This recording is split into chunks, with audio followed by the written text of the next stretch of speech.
The Cat of Bubastes, A Tale of Ancient Egypt, by G. A. Henty. Recording by James Winston. Chapter 1. The King of the Rebu. The sun was blazing down upon a city on the western shore of the Caspian. It was a primitive city, and yet its size and population rendered it worthy of the term. It consisted of a vast aggregation of buildings, which were for the most part mere huts.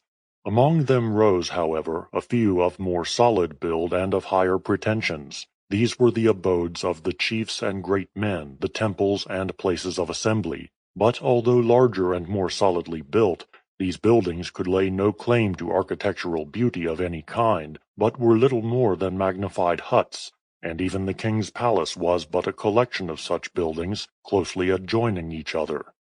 The town was surrounded by a lofty wall with battlements and loopholes, and a similar but higher wall girt in the dwellings of the king and of his principal captains. The streets were alive with the busy multitude, and it was evident that although in the arts of peace the nation had made but little progress, they had in everything appertaining to war made great advances. Most of the men wore helmets closely fitting to the head, and surmounted by a spike.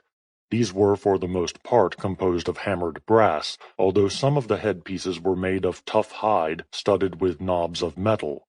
All carried round shields, those of the soldiers of leather stiffened with metal, those of the captains of brass, worked with considerable elaboration.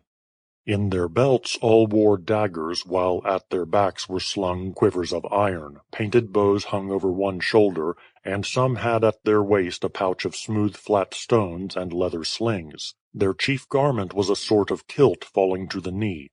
Above the waist some wore only a thin vest of white linen, others a garment not unlike the nightgown of modern times, but with short sleeves.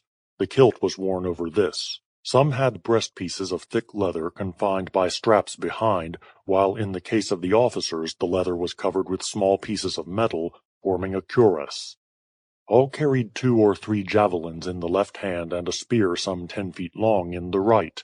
Horsemen galloped about at full speed to and from the royal palace, while occasionally chariots, drawn sometimes by 1, sometimes by 2 horses, dashed along.